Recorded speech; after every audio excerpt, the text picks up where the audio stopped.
Eh bien écoutez, c'était la première fois que nous nous retrouvions dans cette période de post-confinement et donc à la fois la joie des retrouvailles autour de notre évêque et puis entre prêtres. Nous avons échangé sur cet impact du confinement, les enjeux du déconfinement, le questionnement que cela pouvait générer chez chacun d'entre nous avec une vision pour l'Église et puis aussi pour le monde. Nous avons ensuite été rejoints par le conseil pastoral diocésain. Nous avons continué notre travail sur la question de la mission, sur les enjeux de la mission, avec notamment la réception d'un texte à partir d'acte 8, donc de cette rencontre entre Philippe et l'eunuque, et de voir comment cette parole de Dieu pouvait nous rejoindre, notamment dans ce désir de mission et aussi dans la mise en œuvre de cette mission. Et puis ce matin, donc le lendemain matin, un temps davantage centré sur notre vie de conseil presbytéral, à savoir une question, qu'est-ce que nous attendons de ce conseil presbytéral, et de riches échanges, une grande liberté de parole, plein de projets de travail, ce qui nous laissera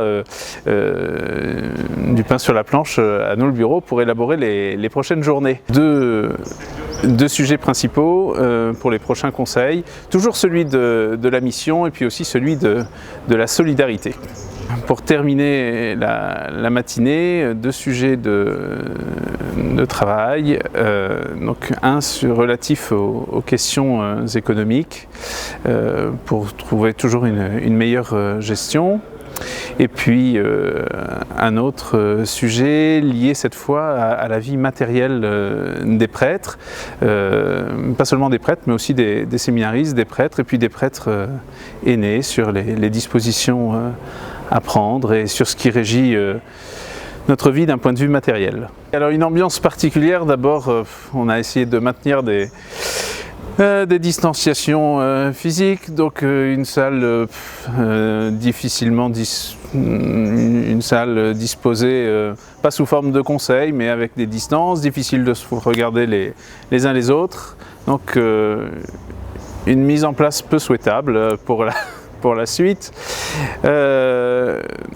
Quelques idées aussi ont pu naître suite à l'expérience qu'on a pu faire de visioconférence pendant ce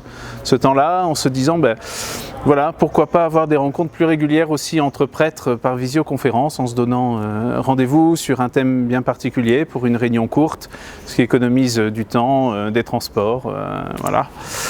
Donc voilà, il y aura certainement des fruits à récolter encore de ce confinement quant à nos méthodes de travail.